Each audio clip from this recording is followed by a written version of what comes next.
Severe Weather Center Live. Tornado outbreak coverage. Lead meteorologist. Good afternoon, everyone. Thank you for joining us here at the Severe Weather Center.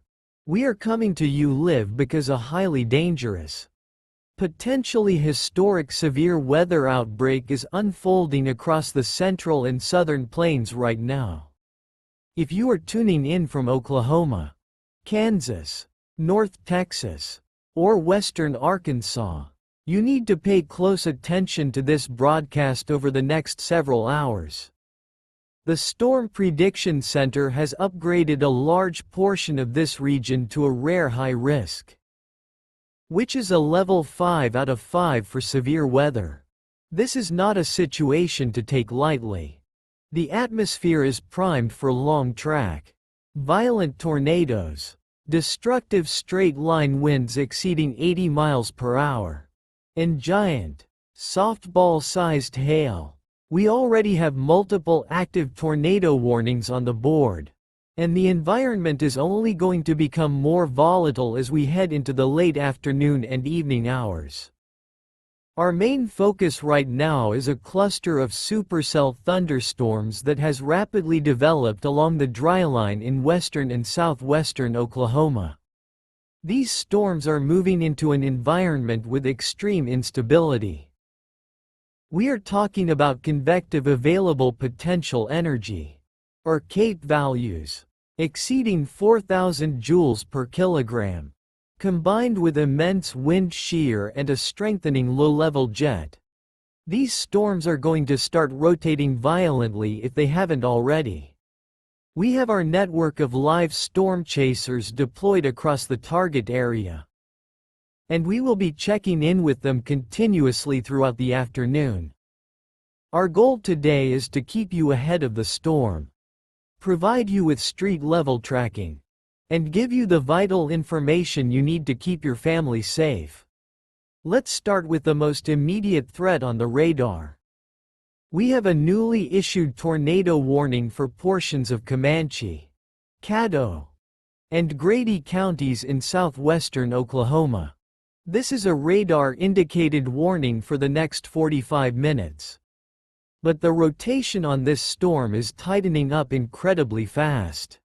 If you are in communities like Lawton, Elgin, Fletcher, or moving up toward Chickasha along Interstate 44, you need to be preparing to take your tornado shelter positions right now. Do not wait for a siren. Do not wait to see the tornado. This storm is moving northeast at roughly 45 miles per hour. And it means business. Let's break down exactly what we are seeing in the atmosphere that is causing this explosive development. Early this morning, a powerful upper-level trough began ejecting out of the southern Rockies and into the southern plains. Ahead of this system, strong south-southeasterly winds have been pumping rich Gulf moisture directly into Oklahoma and North Texas. Dew points have skyrocketed into the lower 70s, which is incredibly high for this time of year. That moisture, combined with intense daytime heating under a clearing sky earlier today, has completely eroded the capping inversion that was holding these storms back this morning. Now that the cap is gone, the atmosphere is essentially a powder keg.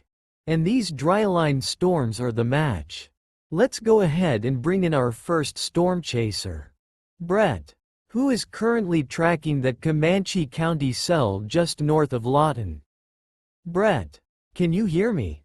Give us an update on what you are seeing on the ground right now. Are you seeing any signs of organization or a lowering wall cloud? Storm chaser Brett. Yes. I can hear you loud and clear. Right now, I am positioned just east of Interstate 44. Looking back to the west-southwest at this Comanche County cell. The visual structure on this storm from my vantage point is absolutely unbelievable. I am looking at a massive, rotating wall cloud that is hanging very low to the ground. The inflow into this storm is incredible.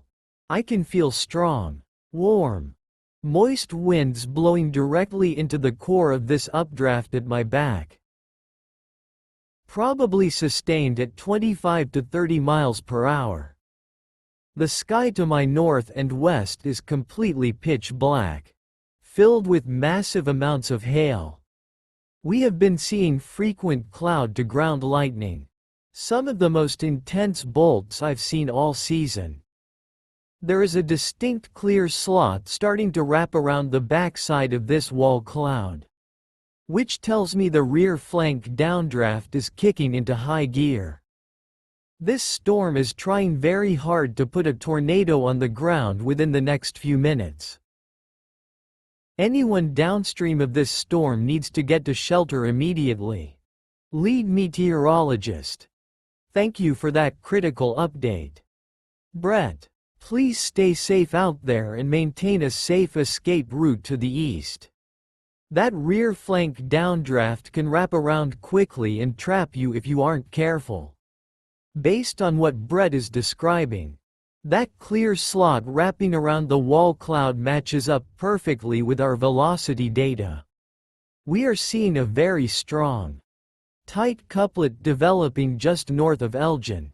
The bright greens and the bright reds are right next to each other, indicating intense winds moving toward the radar and away from the radar in a very small, concentrated area. This is a classic hook echo signature, and it is tracking directly toward the town of Fletcher and eventually toward the southern outskirts of Chickasha. If you are in Fletcher, you have less than 5 minutes before this rotating core is directly over your area. You need to move to the lowest floor of a sturdy building right now. Go to an interior room like a hallway, closet, or bathroom. Put as many walls between you and the outside as possible. If you have helmets, whether they are bicycle helmets, motorcycle helmets, or football helmets, put them on right now.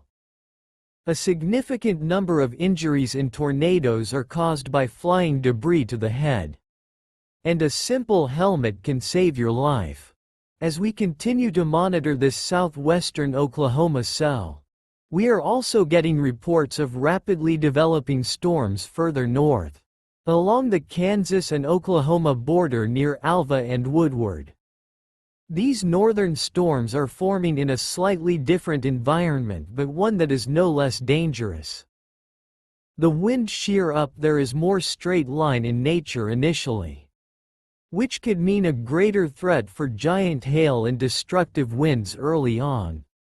But as the low-level jet intensifies over the next 2 hours, those storms will also carry a significant tornado risk. Let's check in with another one of our field teams. We have Brandon positioned near the town of Medford, just south of the Kansas border. Brandon, what is the situation up there? Are the storms starting to fire along the boundary? Storm chaser Brandon. That's right. They are firing rapidly up here. Within the last 15 minutes, we went from a relatively clear sky to explosive convective growth. I am watching towering cumulus clouds shooting up into the atmosphere, creating massive anvil tops that are spreading out for miles. The updrafts up here are incredibly violent. We just had a brief shower of pea to dime-sized hail where we are parked.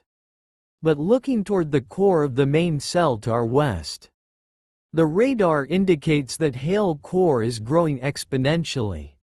We are likely looking at golf ball to baseball-sized hail falling in the unpopulated areas west of Medford right now. The wind is starting to shift, and we are feeling a cooler outflow beginning to push out.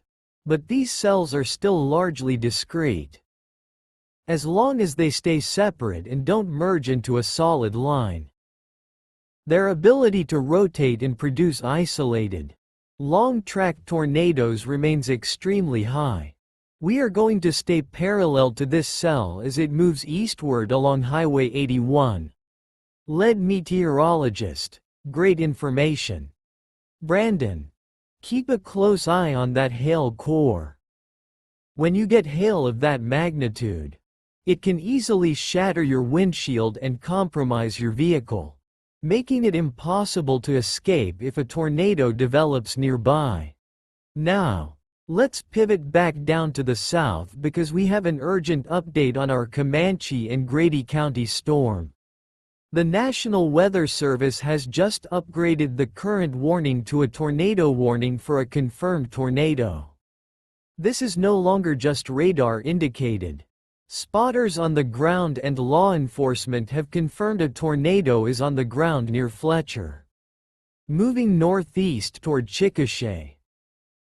This is a life-threatening situation. If you are in Chickasha, Apex, or anywhere along Highway 81 south of Chickasha, you are in the direct path of a confirmed tornado.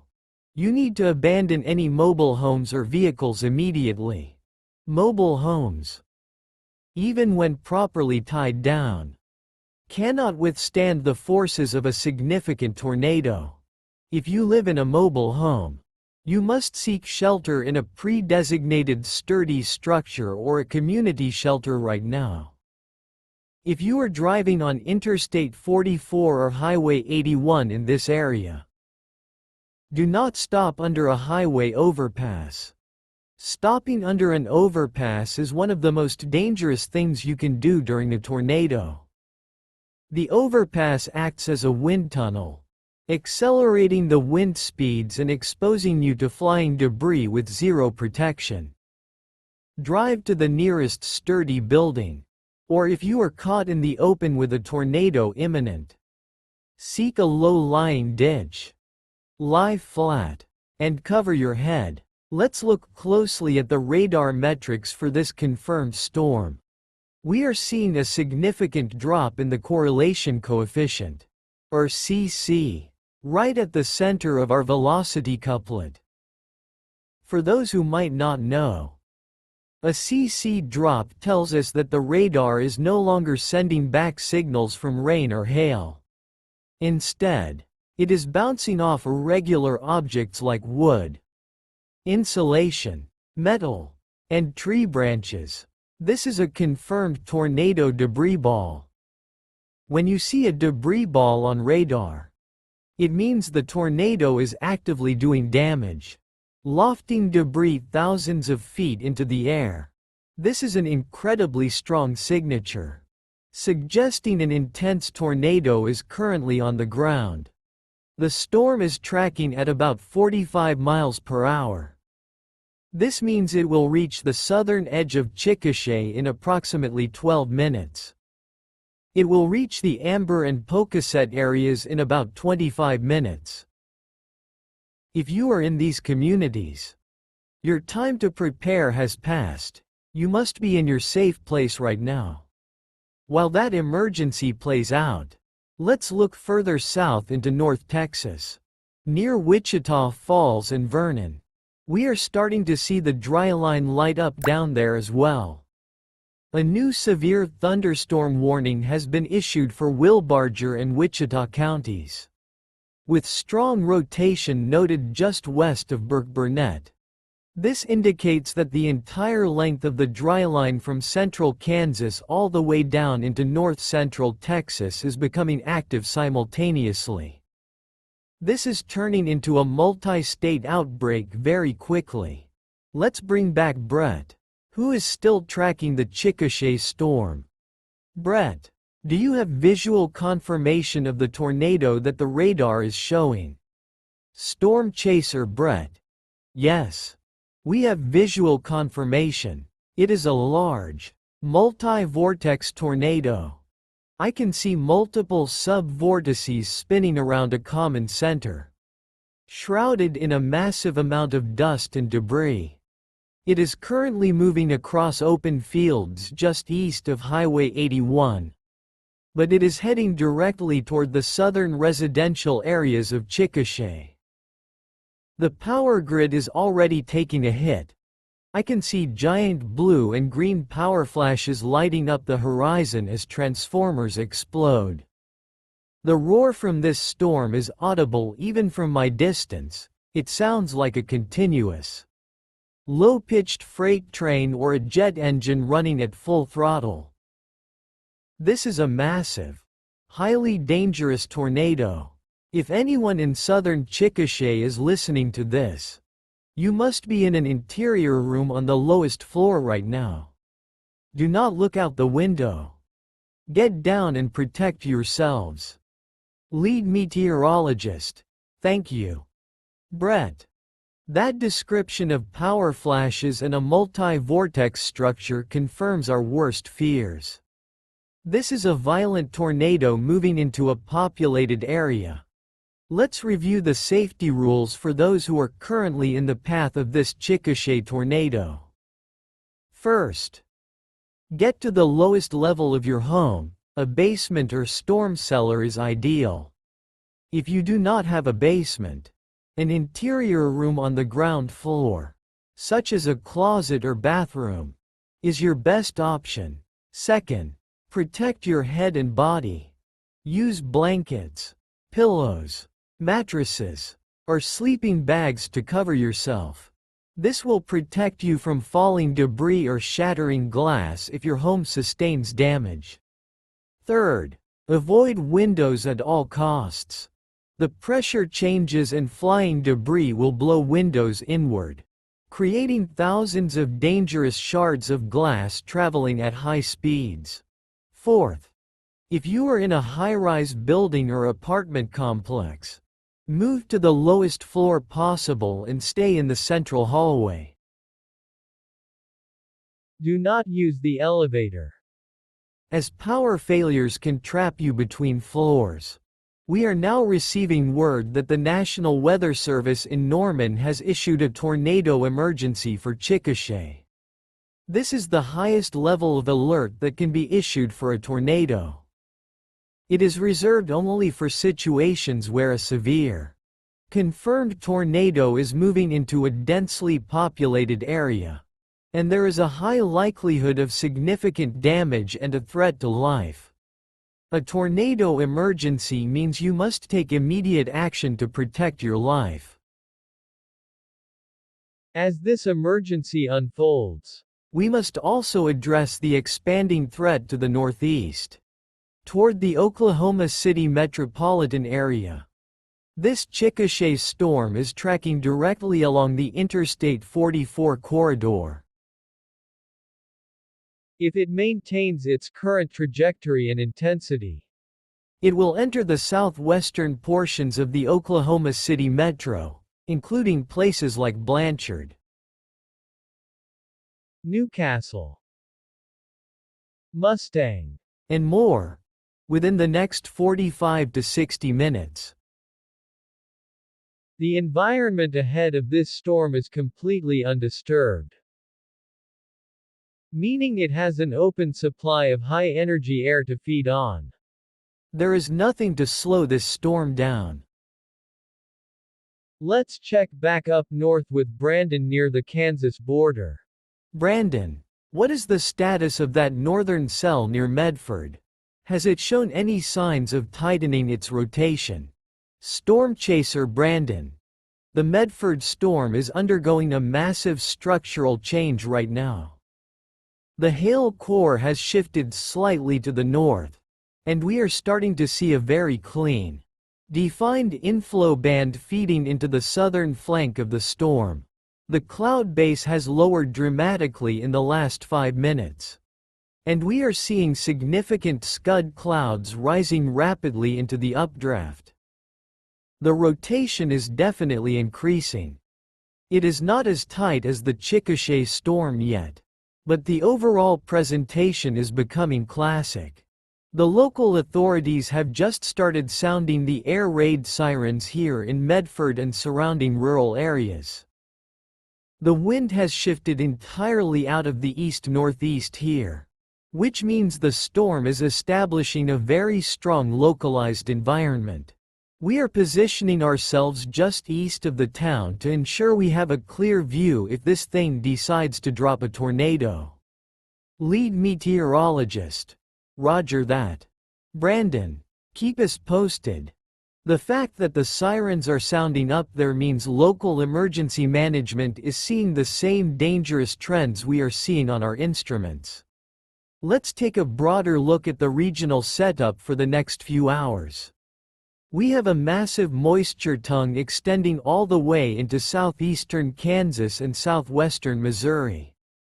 As these storms move eastward out of Oklahoma, they are going to encounter even greater low-level moisture, though the instability might drop off slightly as the sun goes down. However, the low-level jet, the stream of fast-moving air about a mile above the ground, is forecast to crank up to over 60 knots after dark. This will compensate for the loss of daytime heating, increasing the wind shear even further. This means the tornado threat will not end at sunset. In fact, nocturnal tornadoes are statistically much more dangerous because they are impossible to see visually. And many people are asleep or not tracking the weather. If you live anywhere in eastern Oklahoma or western Arkansas, you need to make sure you have a way to receive warnings tonight that can wake you up, such as a NOAA weather radio or a reliable emergency alert app on your phone with notifications turned to maximum volume. Returning to our active tornado emergency for Chickasha, the core of the tornado is now crossing the southern and southeastern sides of the city. We are seeing sustained, massive debris signatures on the radar, with debris being lofted up to 15,000 feet. This indicates a violent tornado, likely an EF3 or stronger, is currently causing catastrophic damage on the ground. Our thoughts are with the people of Chickasha right now as they ride out this monster. The storm is now moving past Chickasha and is entering northern Grady County, heading directly toward Amber and Newcastle. If you are in Newcastle or Blanchard, you need to begin your shelter process right now. This is a fast-moving, violent storm. It will be in your area before you know it. Let's talk about the specific mechanics of a tornado emergency and why it's so critical. When an emergency is declared, it implies that human life is in imminent danger and structural devastation is actively occurring. This is the time to double-check that everyone in your household is accounted for. If you have pets, bring them into the shelter with you. Put them in kennels or on leashes so they don't bolt out of fear if the house is damaged. Make sure you have a flashlight, a first aid kit, and sturdy shoes. If your house is damaged, walking through the debris afterward without thick-soled shoes is a major hazard due to exposed nails, shattered glass, and broken wood. We are also seeing a brand new supercell developing just south of the main Chickasha storm, near Marlow and Duncan. This is a highly concerning development because this new cell is in the clean air south of the first storm, meaning it has access to completely untapped thermodynamic energy. It doesn't have to compete with the outflow of any other storm. This Marlow cell is already showing signs of rapid intensification, with a robust updraft and a growing hail core. This is a classic pattern during a high-risk outbreak, where multiple discrete supercells form in a line or a train, each one capable of producing a violent tornado. Let's check in with Brett for an update on the backside of the Chickasha storm. Brett, are you still in a position to see the track of that tornado? Or have you been forced to reposition? Storm Chaser Brett, we have had to reposition to the east to stay ahead of it. The tornado has crossed Highway 81 and is moving through the rural areas between Chickasha and Amber. It appears to have expanded in size. It is now a massive wedge tornado, easily half a mile to 3/4 of a mile wide. The structural damage along the highway where it crossed is severe. We observed snapped concrete power poles, completely defoliated trees, and high-tension power lines tossed across the road like pieces of string. Emergency vehicles are already trying to respond, but there is significant debris blocking the main thoroughfares. We are moving east along Highway 37 toward Tuttle and Newcastle to stay ahead of this massive wedge. The atmospheric conditions out here feel incredibly charged. It is exceptionally warm and humid, and the storm is feeding on this air like fuel. This tornado is showing zero signs of weakening. Lead meteorologist. Absolute devastation being reported by Brett there. Snapped concrete power poles indicate incredible wind speeds, well over 150 miles per hour. This is indeed a violent, major tornado. For those just joining us, we are tracking a catastrophic tornado outbreak across Oklahoma. A tornado emergency remains in effect for northern Grady County, including Amber, and a new tornado warning has just been issued for northern McLean County and southwestern Cleveland County, which includes the cities of